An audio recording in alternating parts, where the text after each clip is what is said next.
career burnout and things that I would like you to try. I don't think that these are things, by the way, everyone, that you have to try in the order that they're presented. I'd like you to pick and choose 2 or 3 that you want to start out with and see how those go. And then finally, we do want you to obviously make this real. How often have you gone to a webinar and, had great intentions about implementing the action steps that you came up with there? And I'm raising my hand over here too. This happens to me as well. And the phone rings, your kids get sick, et cetera, et cetera. I have an 11-year-old son, so I know how that can go. But we want you all to come up with at least one action step that you will take in the next week. And by the way, too, one of the things that we'll share with you is if anyone feels like we don't get to your question at the end in our Q&A portion today, please don't hesitate to reach out to me. I'd be happy to do a free 20-minute career strategy session with you to help you either with very specific advice based on what we're talking about today. If you feel like your situation is very unique, happy to do that. And also if you have any questions. Finally, I know that Linda mentioned that you will get a recording of the webinar after we're finished today. Please feel free, if you would like a copy of the PowerPoint slides, don't hesitate to reach out to us at admin@halliecrawford.com. We're happy to share any of the tools that I'm talking about today and the PowerPoint slides as well, so that you can have those and mark them up and make notes. So first of all, let's talk about why this career burnout, quote unquote, can happen. There's lots of different reasons, and this is part of what I want you all to be thinking about, not just, okay, how do I feel? Is it that I'm bored? Is it that I'm overworked or whatever it is? You have to be specific and understand, what is going on for you and what the scenario or situation is in order to then fix it. If you don't know what the root cause is, you can't address it head on, okay? So there's lots of reasons why this can happen, and there's some examples here on the slide. You may have some other examples. Please feel free to share those in the chat box as we go, and Linda can read those out at the end. But if you take a look at the slide here, the first one is it could be that you've been in a specific job or a specific type of role or at a specific organization, even if you've moved around for an extended period of time and you're just kind of getting, it's like the same old, same old. You may be called upon to do something that you're great at or excel in, but no longer enjoy. We talked about this just a moment ago already. It could also be that situations, life or career changes come up for us. This is just a normal thing. We have kids, the death of a parent, like lots of different, life happens. And sometimes what is rewarding for us can change based on these life or career changes that happen to us or that we implement on our own. Either way, but what's rewarding to you and what your career values might be now are going to be different, at least to a certain extent, than what they were when you were a younger professional, okay? That's just a normal thing. Our career values, by the way, shouldn't change extremely. They shouldn't change like to a completely different brand new list, but the way you define what some of those values are may have changed over time, and some of your values may have shifted in the order of priority for you, okay? And then finally, what all of us experience as we, move up the ladder, so to speak, that our workload can increase, obviously, as our competence increases. And sometimes that in and of itself can cause burnout. I'll tell you all that we have had clients point blank come to us and say, right out of the box, I don't want to be a manager. I don't want to manage people because I want to stay doing what I've, got into this industry to do. That's one of those kind of catch-22 situations. It's tough for people. In order to move up, in a lot of cases, make more money, they have to move into a management role, and then they're left with, gosh, I'm more dealing with people now or managing projects versus doing the actual design, for example, that I was doing and why I got into this in the first place. So sometimes not just our workload increases with the competency, but also our jobs can change over time. So these are just some of the examples that you might feel that sense of burnout. So I want you to start to write down, please, what it is for you, what's been going on that you feel, quote unquote, burned out. And I do want you to think about as well, everyone, how long you've felt this way, because it could be, and you need to consider whether it's just situational and it's only been this way for a few months. Well, it could pass. It could be because of the project or task that you're working on right now.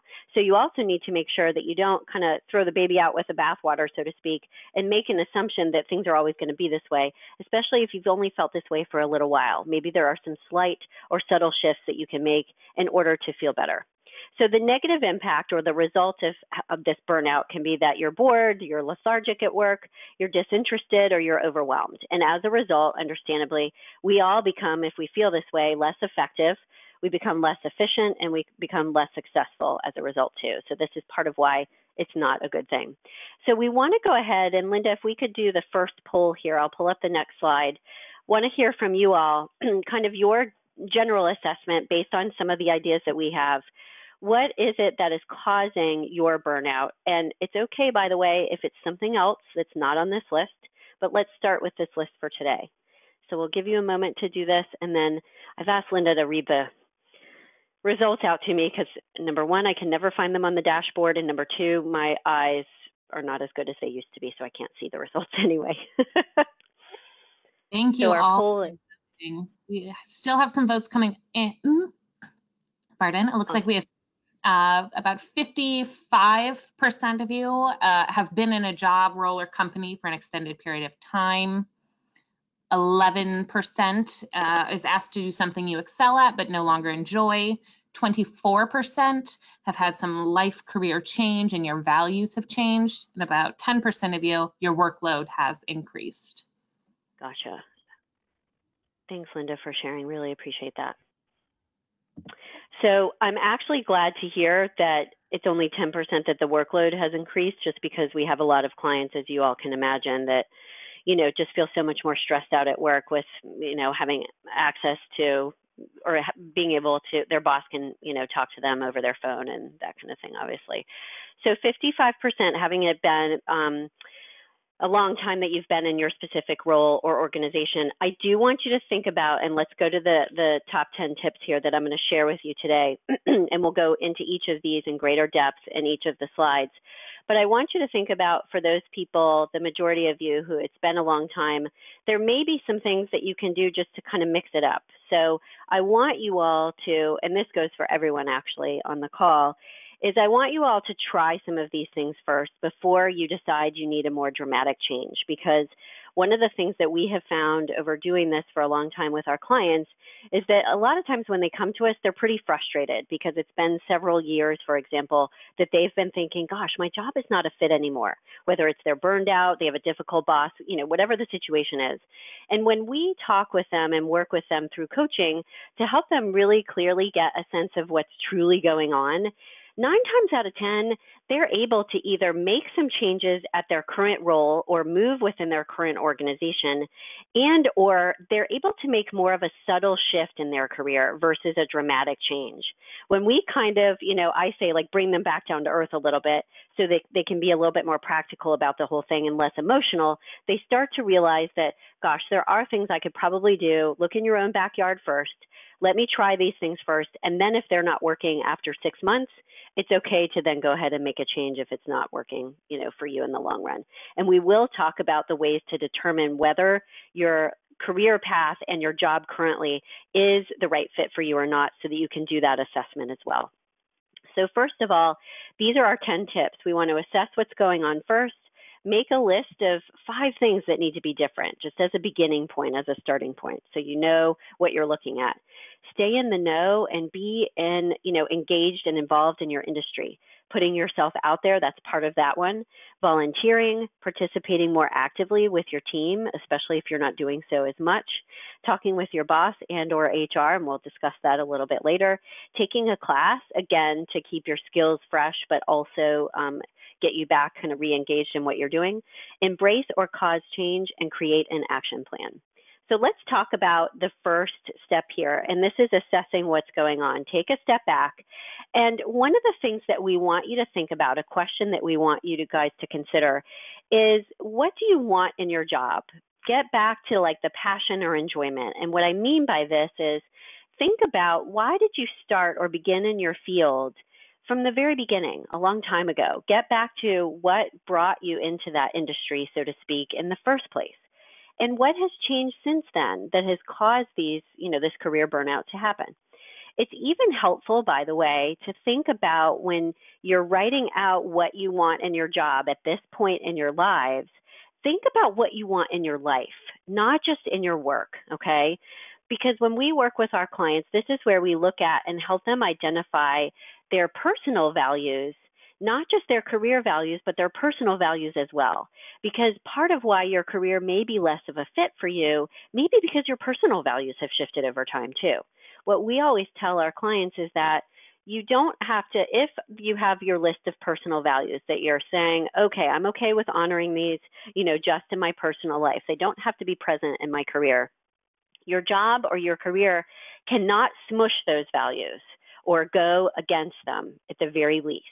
So even if your personal values don't have to be honored in your career path, which is fine, you can't have a job that goes against those personal values, and they may have changed if your situation has changed over time.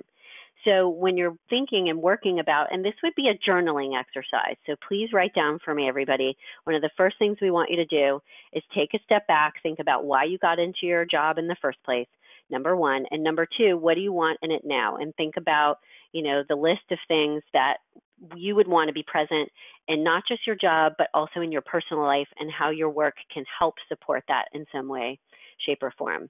And then as part of this assessment, think about, are you being overworked in any specific area? And that's part of the problem. Or are you doing too much of one task that at first you enjoyed, and now it's taking over your job and you don't like it anymore? I always tell people, and then we'll go to the next slide here in just a second, I always tell people to think about their career as a pie, if you will. And the main task, or kind of your main role, doctor, lawyer, banker, whatever it is, that you perform would be the big piece of the pie. Like for me, it would be I'm a career coach. But I also have strengths and other tasks that I enjoy performing as well. And if I had to be a coach all the time, all day long, I would get really bored and really frustrated. I actually enjoy marketing and communications, as well as writing articles and giving speeches and presentations, like I said earlier. So the thing is, though, to let you all know, just using me as a quick example, I had a marketing and communications job before, and it was the wrong fit. I was miserable. So you need to think about your career as a pie, and what are the different strengths and actions that you perform during the course of your day, and are there any strengths or actions that you would like to perform more and just increase the size of that piece of pie, if you will? Because I just want to let you all know that that can make a huge difference in your satisfaction at work. Again, using me as the example, I was doing the marketing and communications all the time.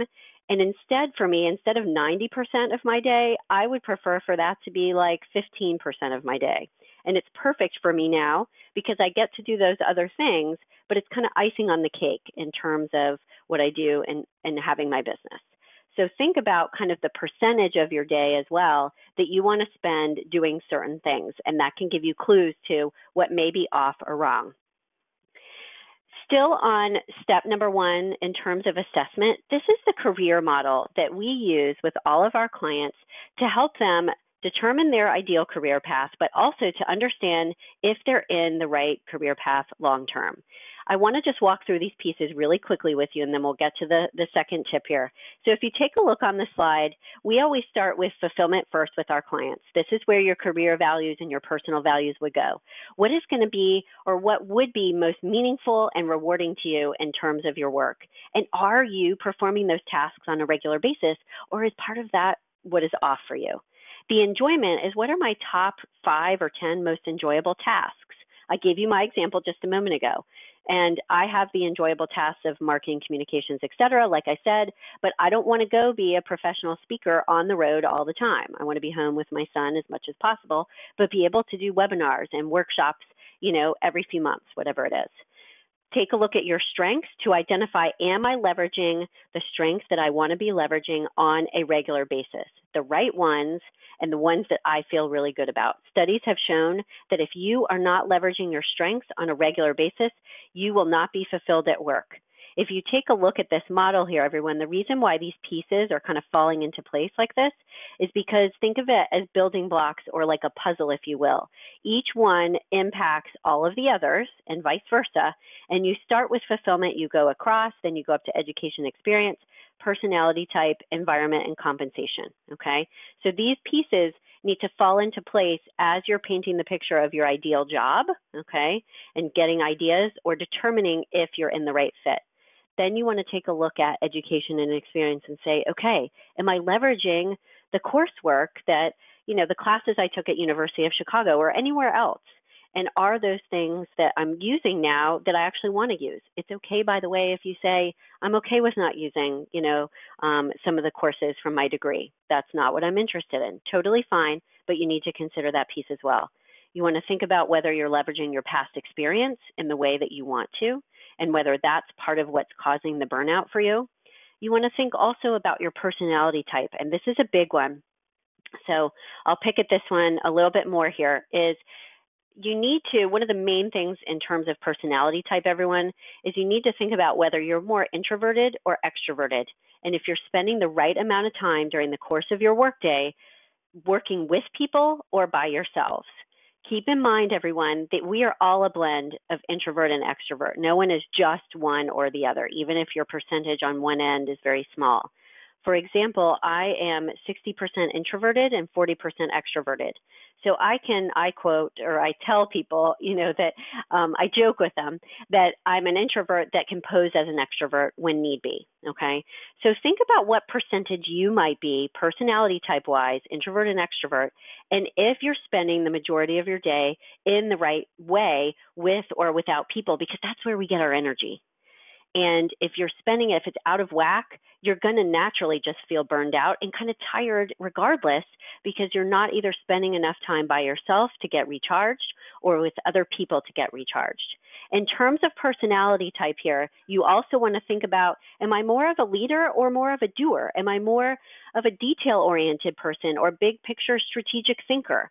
All of these elements of your personality type can help you enormously understand what things might be out of whack and could be causing this burnout, and if you're in the right fit. Finally, you want to think about the work environment, and obviously compensation is critically important. Some people can feel burned out in part because they feel not rewarded in terms of compensation or undervalued, okay?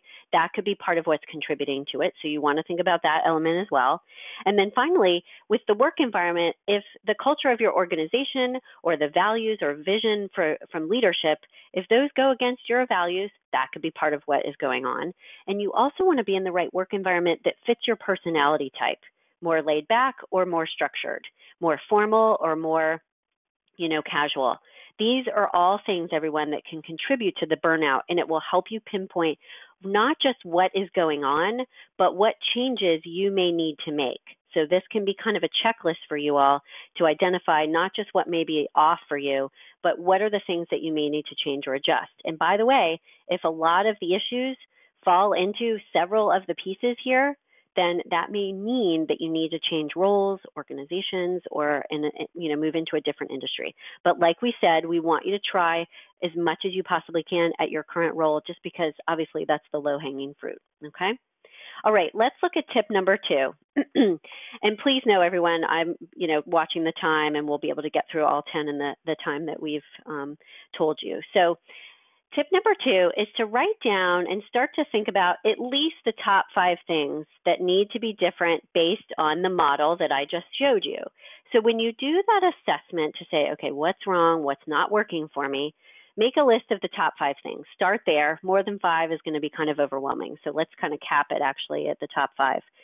And these are some examples that you could say, okay, based on what I've discovered, I'm not using enough of my, one of my strengths or whatever it is. You might say, okay, you need to reduce the use of one of my strengths or skills. I need to adjust the work environment. We've had clients come to us and find out that they're actually in the right role for them. They're in the perfect role.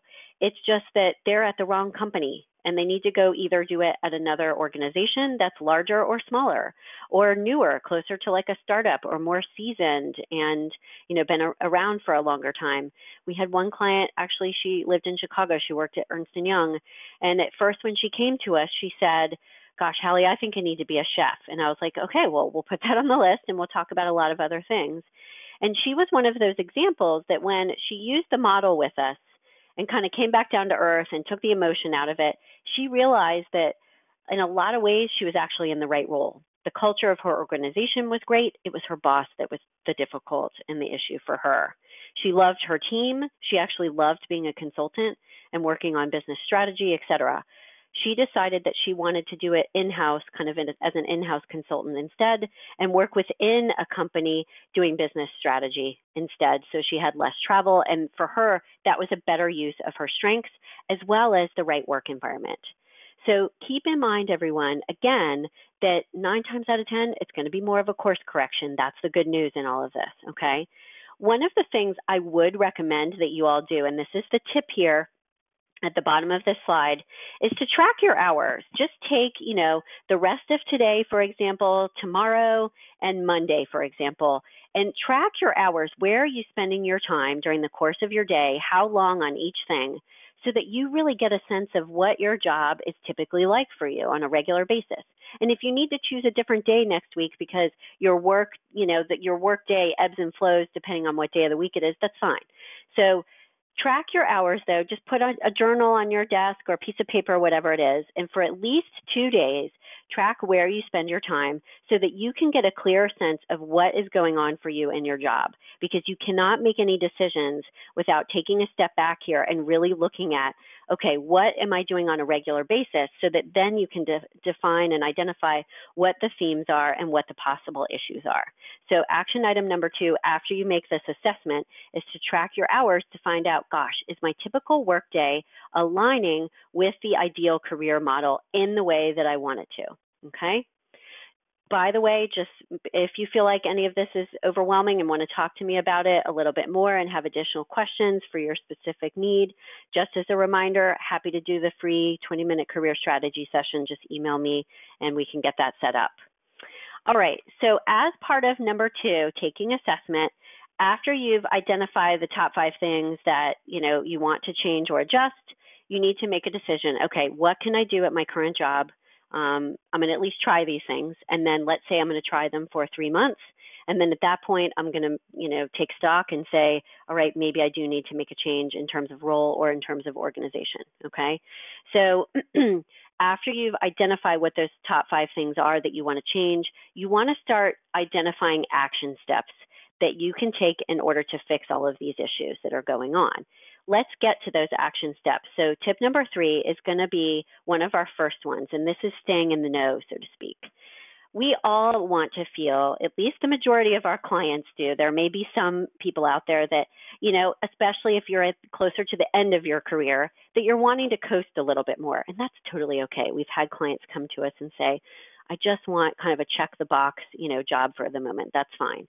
But at least for those people, they want to feel at least a sense of challenge and reward in some way, shape, or form.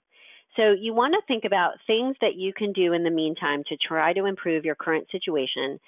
Do you need to attend a class because you haven't done that in a long time, or sign up for something? Do you need to try a new skill set? For example, for me, I like to take at least one coaching course every year, and also take a leadership or time management class, something else that is related to what I do as a coach, but also related to what I do as a business owner and kind of other elements of my job. So by the way, it doesn't always have to be just about your industry or, new software or new skill sets for your specific job. It could be something else that makes you feel more productive and efficient. And by the way, adding to your skill set, obviously it makes you more marketable if you need to leave or if you decide to, and it makes you more marketable for that next promotion. So think about what are different ways that you can stay in the know. Have you been a little bit, slack, if you will, about, attending conferences within your industry or other things to kind of sharpen the saw on a regular basis? This is one of the things that you want to consider. And by the way, what I would do is I would set a goal for yourselves and say, for example, if you're a very strong learner, so on the Strengths Finder assessment, which we find is great to help people understand what their strengths are, and then you can identify whether you're leveraging them. And by the way, the website is strengthsfinder.com. It's a very low cost but very good test. One of their strengths on their top 32 strengths is learner. And so there are people out there, I don't have that on my list of strengths or values, but there are people out there that may say, I need to attend like some kind of class or training once a month, and that's fine. And remember, it doesn't always have to be something that's professional. It could be something that's personal, but because you're more inspired and engaged, in your personal life, it's the all boats rise with the tide idea, okay? So consider how often and what your plan would be every quarter for training and development? And is it something that you want to address every quarter, or is it twice a year you want to do something, if that's enough for you? Whatever works best, the idea is create a plan, set goals for yourselves so that you know what you need to do on a consistent, regular basis, okay? Tip number 4 is to put yourself out there a little bit more. What happens to us, and especially for those introverts out there, and like I said, I am one, so I can speak to this and understand it. Sometimes when we get bored, overworked, burned out, we tend to go into our shell even more, and it's kind of a never-ending cycle and just gets worse. So one of the things to help you get more engaged in your current role and organization is to put yourself out there more. Just push yourself to do this, especially if your job tends to be a more solitary one. And even if you don't want a more extroverted role, we're not trying to turn you into somebody else, but putting yourself out there more will help you get more involved, maybe in a new project that someone is thinking about but hasn't brought it up or talked about it yet. Or match you up with a new team, like you'll learn about what's going on in your organization, and there may be a place that you want to volunteer your time a little bit more. So be more social and be seen, put yourself out there at events more inside your organization, but also outside your organization. You'll learn about new things that are going on and be invited to do more as a result, which can help you feel more engaged over time. So again, especially for those introverts out there, like I said, make a point to, okay, once a week, I'm going to reach out to, one person outside of my team within my organization, let's say, or I'm going to attend an industry association meeting once a month, and I'm going to really push myself to do that just so I can, get out of the office and feel more refreshed and engaged and learn new things that I may want to get involved in. Being seen like this too will help you get called upon more for projects and tasks that you want, in terms of your role, and also positions you in a better way, obviously, for getting promoted because you're more visible within and also outside your organization. Tip number 5 is something to consider, and this is volunteering your time, whether it's internally for other projects like we talked about a moment ago, or externally outside of work. This can be a personal or professional thing, but as I said before, all boats rise with the tide. When you feel more engaged in one area of your life, it tends to trickle into the other areas. You all know how this feels, I'm sure. So there are lots of websites now, which is great, that can connect you with volunteering opportunities. And there are some examples here on the slide. One of the things I did want to say, though, for everyone is we have had clients do remote volunteering projects. This is sort of still a new thing. We haven't had a lot of people hear about this before. It's actually really cool. One of our clients here in Atlanta, she wanted to get more adept at Google Analytics and helping an organization with their SEO and kind of really digging into the data and everything else. Well, she hadn't had as much experience doing that as she would have liked. So she signed up on idealist.org for a remote volunteer kind of position, if you will, to work on a team for, I think it was about 4 to 6 months, for a nonprofit organization in California that needed some help. She loved it because she was able to not just learn this new skill, she felt more marketable to prospective employers. It gave her more confidence about who she was as a professional, but she also was networking for her. She got a great testimonial from the team leader as well as from the organization that they did this work for. So it had a lot of, lucrative benefits as well for a possible job search if that's the, direction you end up going to. But like we talked about earlier, just that, her getting re-engaged and learning something like that was so inspiring for her on a regular basis during that time. So consider volunteering your time in some way, shape, or form. Number 6 is to participate more actively. And this goes back a little bit to put yourself out there more, but it's kind of a slight shift on this one. Participate more actively within your team. So there are probably some small things that you can do where you may realize that you're kind of hiding out in your current job because you're feeling burned out and you're just not as into it. And if you volunteered your time, if you spoke up a little bit more in meetings, if you, did an assessment of some challenges or problems that you all were having, but took some time actually to think of some solutions, it could actually make you feel a little bit more engaged and inspired again. We kind of get in a rut. It's understandable. I shared with you that happens to me as well. So if you think about, okay, do I need to just speak up more in meetings? Because if I do that, I'll be more engaged. I'll get more ideas or need to ask questions more, whatever it is. It could be as simple as that. It could be that something's been driving you nuts in terms of a process or system, at your organization and within your team. And you need to finally say, I need to take the time to figure out if there's a solution to this. And talk with a mentor about that, or network with people at an association meeting to find out what they do about this problem, for example. So force yourself to get more actively engaged in your job, but in a different way, by taking a different perspective or trying on something new, okay? Tip number 7 is to communicate with your boss regularly, even if you're in a management position. And I would say too, by the way, if for any of you feel like it's better to communicate with HR about staying engaged, in my job and staying challenged and moving up, that's okay too. It depends on your relationship with your boss and what they're like. But you want to communicate with people above you as well as below you and your teammates on a regular basis, not just in performance reviews. They will keep you in mind more for projects that may come up. And also, you want to talk to people and ask them, especially if you have employees, what do you need to do to stay fulfilled and effective? Ask your boss and let them know, I'd really like to get involved in this, this, and this. And don't just wait for them to, figure it out via ESP that assume that they're going to know that you want this, whether you want to move up or you want to try something new. Be proactive about it. And if the case is that you're being overworked, think about who else you could call upon to pitch in to help you out, especially if it's someone that has a different skill set or strength from you that really could add to the mix, and it would be easy for them to pitch in because they know how to do this task really, really well, okay? So be clear about, at the bottom of the slide here, everyone, it says communicate about your long-term career goals. And what I mean here is you need to be clear first about what your long-term career goals are. The career model at the beginning, will help you with that. But then you want to communicate with others, the right people within your team, your supervisor, HR, whatever is appropriate, about what your long-term career goals are so that they can help you make it happen. Don't just try to do it all on your own. It's much more effective if you're clear about it, you put it out there, you go to your supervisor, for example, with your strategic career plan, and we have a template for that if anybody wants it, by the way. Feel free to just email us. We have that for you.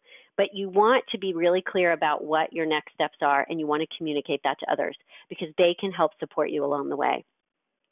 Tip number 8 is to take a class. We alluded to this one a little bit already.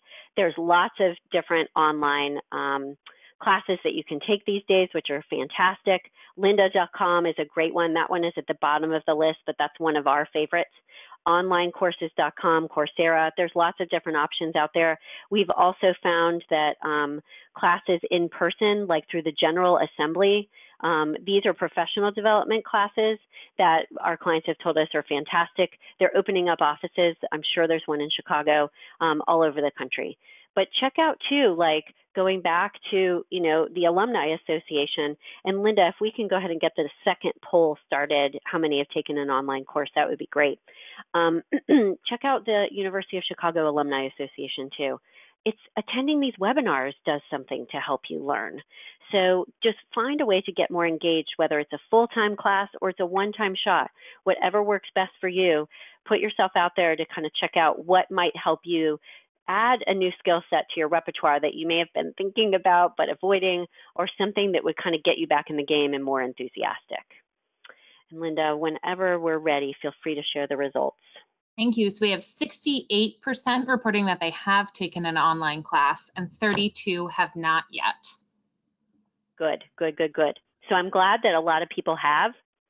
That reminds you all that you're not alone. These are really, really good.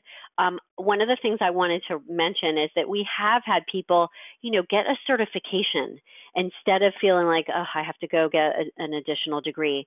A lot of times, if you look at your industry-specific association, that can be a great place to identify coursework or certifications that you may want to obtain that can help either shift you in a different direction if that's what you decide you need to do, or help you re-engage, in your current role, okay? So think about certifications as well, and always look to, I think it's a great place, in addition to looking at like lynda.com, for example, always look to your industry association too. People tend to forget that one, so I always like to bring it up. Number 9 is to embrace change. So one of the things when we get kind of burned out is It's because we're kind of in the same old rote routine, right? So to give yourself a new challenge, but also to add to your experience and skill set, think about what are the things that are broken where I am now. And this kind of piggybacks on what we said a little bit before. But as a separate action item, make a list of changes or improvements or efficiencies that really need to happen in your organization, but nobody's doing anything about it. I'm sure that we could all come up with a list of those, okay? So take some time to identify an issue at work or a challenge or an inefficiency that you would like to take on and do something about that would make you feel less burned out, but also help everyone else and kind of get you more engaged again, okay? Are your competitors, for example, just rolling all over you? Do you need to suggest using a new sales technique and go learn about it? Do you need to find a new way to engineer a project or a product your company is kind of resisting doing and they're doing the same old thing? That you could try to take this on at home, for example. We had a client, one of our clients was an engineer in technology, and he would tinker in his basement all the time, and it kept him engaged in his full-time job because it gave him new ideas and new ways to approach, his paid gig. So think about and be willing to, I shouldn't say just embrace change, but also initiate change and kind of push it forward. And tip number 10 is to create an action plan. So we've talked about several action items that you all can take in the past, since several minutes here, things that I want you to try doing. I want you to pick at least 2 or 3. And then as you're starting to think this through and determine, okay, what are the action steps that I need to take? Think about how long can I stay at my current organization? How long am I willing to give this? And what are the different things I'm going to try in that period of time?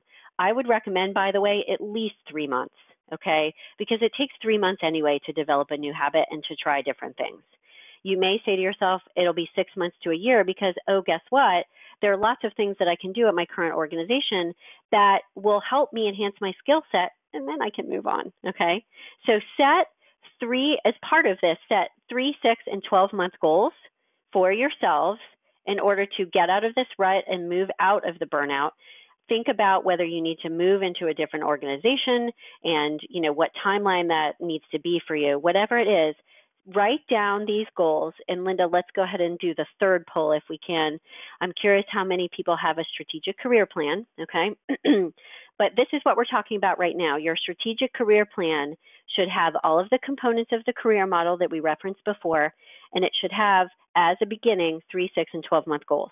These are the things I'm going to do so that you can track your progress towards them and make sure you're moving forward.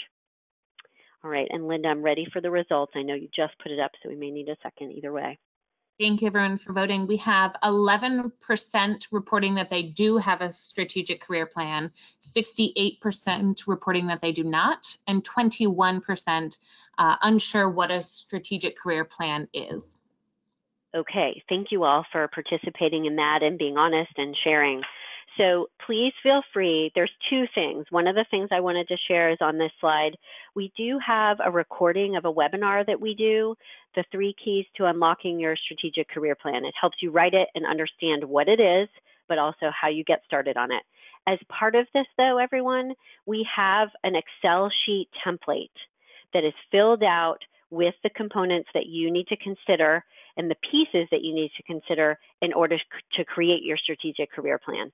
So please don't hesitate to ask us for that. We're happy to share that template. Our clients love it because once they get to the point where they understand and they know, okay, these are the changes I need to make, they love having that tangible thing to latch on to, that tool in order to help them move forward. So feel free to ask us for that. All right, so let's go ahead and talk about taking action, and let's move to the Q&A portion of today. I want you all to write down, please, at least 2 action steps that you will take in the next week. Here are some examples on this slide. It could be review the model, it could be talk to your boss or someone in human resources about, what you need to do to adjust your role, participate more actively in meetings, whatever it is. Please go ahead and start to write those down for us. And also, as we get to the Q&A part, I wanted to just close my portion of things for today with this quote. This is the one that always pushes me outside my comfort zone when I need to try something new to kind of mix things up, if you will, is keep in mind, everyone, the greatest risk in life is not taking one. Do you want to say when you're 80, sitting in a rocking chair, hopefully retired, right, that you tried something new to get back in the game, or that you didn't do anything at all and just stayed where you were, burned out? You know what the answer is. You want to do something about it. Okay, so Linda, if you could start to field through any questions that come through, that would be great. We've got a few minutes to do that, everyone, and I appreciate your time today. I get excited, so I tend to talk a lot and say a lot of things, but hopefully it was helpful. You said a lot of really good things. That was helpful. As a reminder, please continue to send in your questions. Here's the first one for you, Hallie. There's a lot of talk about self-care as a popular term. How does that factor into managing burnout? What are your recommendations for career self-care? Yeah, so just self-care. Excuse me, I've got a little bit of allergies going on. Thanks for your patience, everybody. Self-care is really important. So one of the things that can impact people enormously in terms of being burned out is just, flat out stress, or, feeling or being out of shape or not eating as, healthy as they could, especially our clients who are like in sales or consulting and travel a lot. So self-care, honestly, should be the first thing on your list above anything else that we've talked about today. So I do want you to take the assessment, because you might be one of those people that, gosh, I'm great at self-care. It's not that. Okay, fine. Look at the career model, but make sure that that is one of the first things that you're addressing and looking at, because that, how you feel personally, physically, your emotional well-being, your mental well-being, that needs to come first, because any tweak that you make at work is not going to have nearly as big of an impact unless you're exercising, managing your stress, taking breaks at work, getting that social time if you need to. Like we talked about with the introvert extrovert, that really does have to come first. That's your foundation, honestly, that everything else should stand on. So I'm glad that question was asked. Thank you. Thank you. One more. So you mentioned being able to talk to HR about experiencing career burnout. What is your advice for navigating finding a support system within your office, or do you recommend talking to colleagues about burnout, or is that something best left outside of the office environment? Yeah, another great question. So you do want to be smart about this, obviously, because you don't want to share. First, you don't want to come across as a complainer or a whiner. That's not going to work. And you don't want to share with people who are not going to be supportive, or who are going to take it and, for lack of a better way of saying it, do something bad with that information.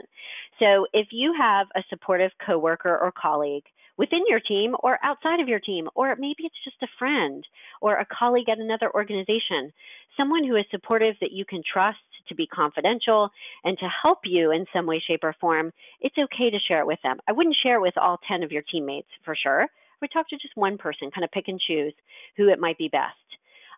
In terms of your boss, again, it's whether they're going to be supportive or not, because again, you don't want to come across as, I'm feeling really lazy and I'm not doing my job anymore. So what can we do? Obviously, that's not how you want to approach it. So with your supervisor, it's going to be dependent on who they are as a person and what kind of relationship you have with them. And the way that you could position that, if you wanted to, is, I feel like I want more challenge at work. So can we talk about this? That's a good way to say it. Human resources, again, it's going to depend on the organization. We have had clients, for example, who work at Georgia Pacific here in Atlanta. Their human resources department is actually very good at helping them develop a strategic career plan. Like, where do you want to go? And hey, we can move you around. Some companies are great at that. Others are not. So you do need to pick and choose based on your organization, the culture, who's who, and kind of what's what, if you will. Who is going to be the best person to share with. Get their advice and their thoughts about what helps keep them engaged. And by the way, if no one at your organization if it doesn't feel comfortable for you to do that, that's okay. This is where you could go to industry-specific association meetings. You could tap into your alumni network, Chicago, and find a mentor or people that you want to network with and conduct informational interviews with to find out how they stay engaged, for example, kind of stay in touch with them. So it's a great question. You do want to be picky and choosy, so to speak, about who you're sharing with and mindful of it. Thank you. Your alumni network is an excellent resource for reconnecting. You had mentioned Strength Finders earlier as a tool, as an assessment for finding out that fulfillment, values, personality piece. What are other resources that you'd recommend for discovering those parts of your career plan? Sure. So the Strengths Finder assessment is great for identifying your strengths. It also bleeds a little bit into what your personality type is, just by the way. So it's a little bit of both of those things, but it's not going to really tell you much about your values, for example. I'll share two other resources, and one will be a shameless plug. Number one would be ONET Center. It's ONET Center.org. That has some great little resources and tools to help you identify, what some of your career values might be, what some of your skills and interests are. It's ONET Center, just like CENTER.org. And then finally, if you really feel like you need to get into greater depth with the career model and all of these other pieces that we talked about, our workbook, we have a workbook. I wrote it after creating the model, a long time ago, starting out as a coach. And our workbook helps you identify all of those different pieces in incredible detail and depth. It's only $25 on our website. I can give a discount to University of Chicago alum. So just let me know if you'd like to look at that and purchase it, and I will give you a coupon code for that. But it's a very comprehensive tool that helps you really figure out, okay, what all of those pieces on the career model mean for you. And then we'll help you decide if you need to make a change or not. Thank you. How long should this process take? How much time should you devote to writing a strategic plan? Oh, great question. So it's also something not to think about it's one and done. It's an organic document that should be kind of a living and breathing document. You change and adjust, over time, all the time. But I would give yourself a good, to be reasonable about it, like a good 2 to 3 weeks to write up your strategic career plan, at least, because you need to think about the model and you need to go back to work and see how things are playing out for you, and then go back to the career plan and see what else you may need to change or adjust. So I would give yourself, at least 3 weeks to work through the plan. And then keep in mind, like I said, that you can change it and adjust it. And I encourage you to do so over time. Okay. And it's great to get some good, solid feedback on what the plan is, especially too, not just from a career coach like we are, but from someone within your industry, a mentor who can really speak to your specific industry and your specific position and what your goals are. Great. And this will be our last question for the afternoon. How does your model fit for someone who's experienced a real burnout and has stopped working for the past few years or has had to take some time off? Sure. It would honestly be the same. You want to look at it in the same way, except to think about, okay, let me paint the picture of my ideal next step, my dream job, and look at each of those pieces of the model from that perspective to say, okay, ideally, what would be the most rewarding and fulfilling thing for me? What strengths do I want to leverage on a regular basis? What is the right work environment? So very similar to what we talked about, but instead of assessing where you are now, it's painting the picture of where you'd like to be in order to define that direction. Wonderful. Thank you. Thank you, everyone, for participating, and a special thank you for Hallie for these wonderful resources and sharing your expertise on solving career burnout. We hope you can join us next week on Tuesday, May 21st at noon Central Time for our UChicago Connect online industry networking event. This is a great time to reconnect and try to find some new contacts that might help you in the strategic planning process. During this online networking hour, you'll have the opportunity to connect with alumni representing industries across government, nonprofits, business, teaching and academia, science and technology, and finance. It's a really diverse crowd. Please visit our events page at careers.uchicagoalumni.org for our most up-to-date schedule of events. Take care, thank you, and have a wonderful rest of your day. Thanks, everyone. Have a great day.